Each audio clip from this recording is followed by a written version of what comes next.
Hey, good afternoon, Uniteders. This is Chris coming to you from our corporate office. So today we're going to talk a little bit about the importance of using dollies on all-wheel drive units and how to use those dollies safely. Okay guys, we're going to go over all-wheel drive units and recognizing when we have an all-wheel drive unit. Our biggest claim issues at United right now are blown transmissions because we haven't recognized all-wheel drive units. They might say 4x4 on the back. They might say all-wheel drive. You might use a VIN decoder, but the best way to recognize an all-wheel drive unit is looking at the axle and the CV boot. The first thing I want to talk to you about is VIN decoders. So there's going to be a couple VIN decoders that a bunch of the ADMs like to use. One of them is decodethis.com. We'll put a link under the screen for you on that one. The other one is iccars.com.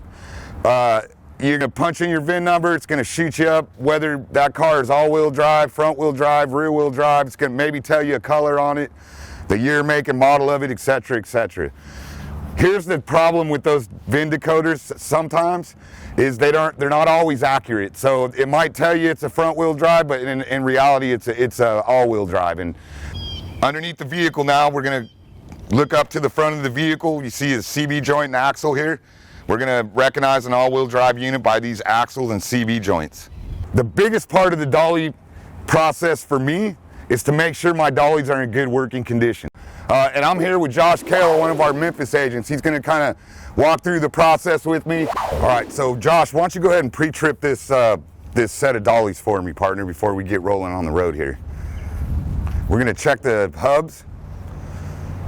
We're listening for any kind of holds. We're feeling for any holds in that hub. Tells us we got bad bearings. We're going to move those tires back and forth. He's checking his rails here that they're nice and secure to the truck so that they don't come off the truck while we're rolling. Everything's locked in. All his pins are good.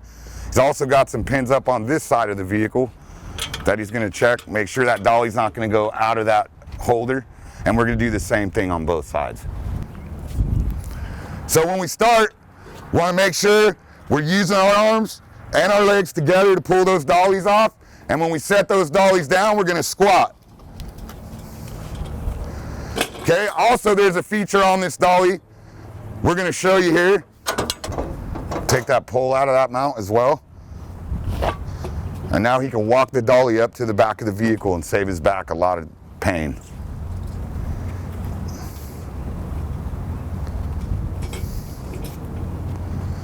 All right, we're going to set the other side. Hey, Josh.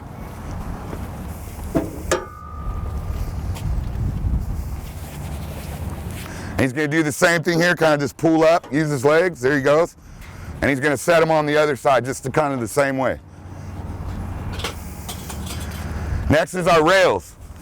And one thing on these rails I want you guys to look at, a lot of new guys think that this finger hook is what drops into our coupling hold on the bottom of the dolly itself. All right, all this is for is to help you lift the bottom part of this rack into that shoe mount on the bottom of the dolly bar there. All right, so you're going to use this to kind of lift the dolly up and set into that holder, and we're going to have Josh execute that now. Now to get this up, we're going to separate the dolly and make it longer. He's going to put his foot on the bottom of the dolly bar or rail. He's going to push in, twist, and move it up to the 4 position for this particular vehicle.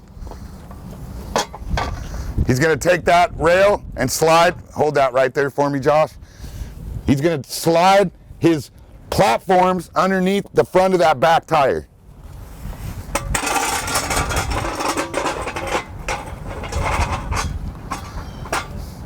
Now you can see that the platform fits square onto the back of that tire. We're going to set these on both sides the same way.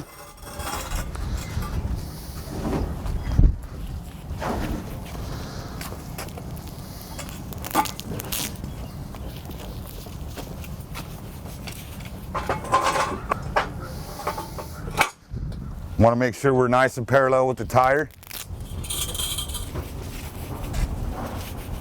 Doing now is he's using his finger lift on this dolly to pull up and put inside the marker or the slot that's inside the dolly bar here, the dolly rail. All right, so he's going to rack the dolly rail up, And now he's going to set the other side on the same setting, and he's going to make sure that his wheel set is parallel to the wheel set on the car.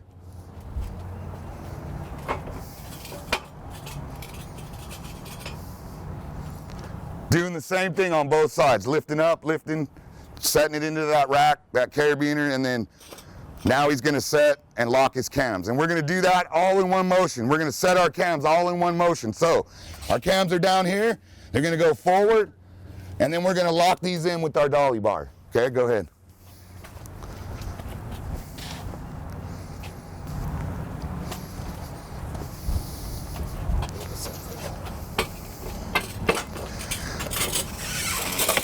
Okay, here's one problem I have with what Josh just did.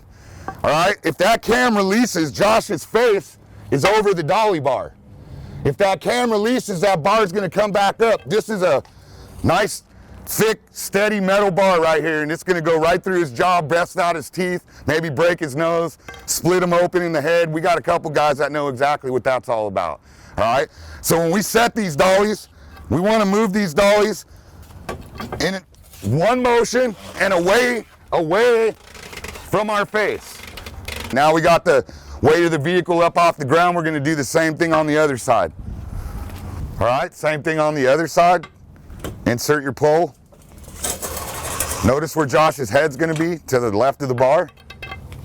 In case that cam comes unlocked, remember, lock those cams both directions at the same time.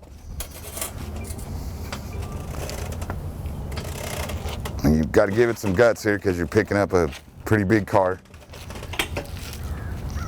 He's away from that dolly bar.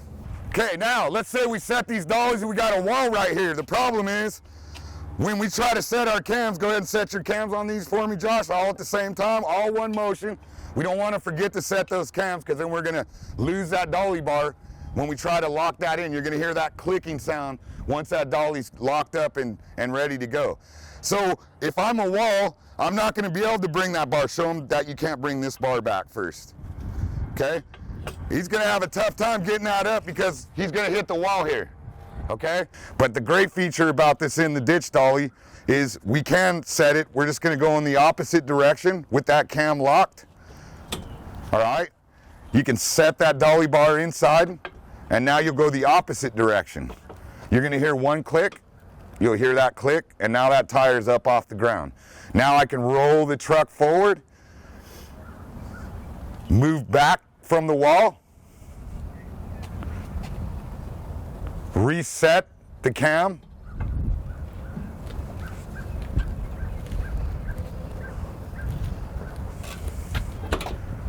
pull the tire back, relock the cam,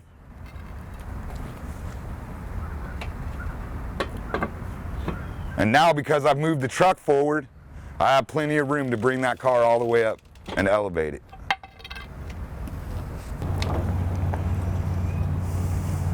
All right, Josh is strapping the tire now down to the axle of the dolly system.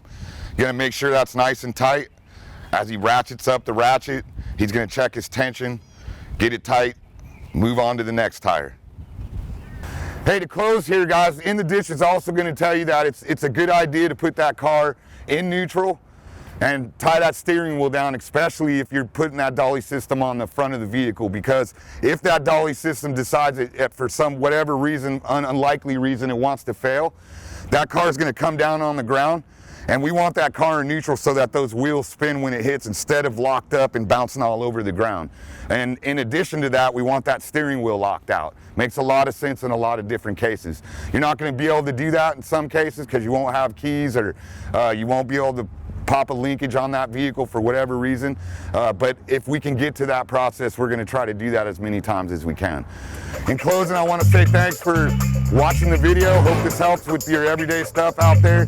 Stay safe.